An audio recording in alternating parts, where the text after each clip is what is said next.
ये वीडियो सिर्फ मनोरंजन के लिए बनाया गया है। इसका मकसद किसी भी व्यक्ति, समुदाय या धर्म को ठेस पहुंचाना नहीं है। कृपया इसे गलत अर्थ में न लें। एक गांव था, जितना खूबसूरत था उतना ही शांत। वहां रहते थे दो दोस्त, राय स्टार और ज्ञान भाई। दोनों अनाथ थे, लेकिन एक दूसरे के लिए जान देने को तैयार। साथ में एक छोटा सा जिम चलाते थे।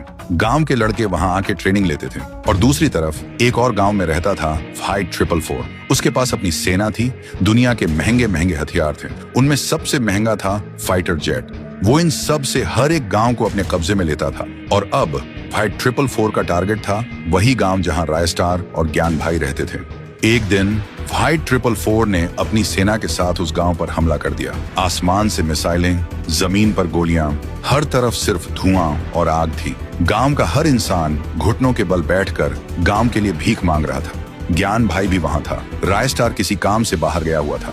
फाइट 444 चिल्लाकर बोला, आज से ये गांव और इस गांव का सब कुछ मेरा है। तभी ज्ञान भाई गुस्से से बोला, ये गांव हमारा था, हमारा है और हमारा ही रहेगा। उसी वक्त उसको दो बंदूक मिलती हैं और वो दोनों हाथों से बंदूक चलाने लगता है और फिर फाइट 444 के दो आदमी को मार देता है। फाइट 444 कुछ नहीं बोलता, चुपचाप वहां से चला जाता है। गांव के लोग खुशी से उछलने लगते हैं।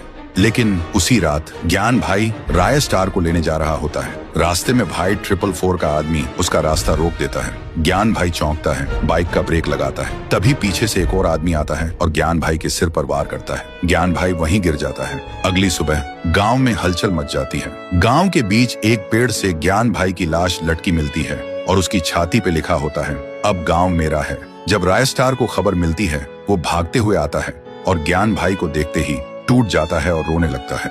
और तब से राय स्टार गांव से गायब हो जाता है। किसी को भी नहीं पता होता है वो कहाँ है। तो दोस्तों, क्या राय स्टार अपने दोस्त ज्ञान भाई की मौत का बदला लेगा? क्या वो वापस आएगा फाइट 444 से टक्कर लेने? अगर आप भी उस दर्द को महसूस कर पाए तो कमेंट में जस्टिस फॉर ज्ञान भाई लिखना मत भूलना। और अगर पार्ट 2 चाहिए तो सब्सक्राइब जरूर करना, क्योंकि कहानी यहीं खत्म नहीं होती। ये तो सिर्फ शुरुआत है।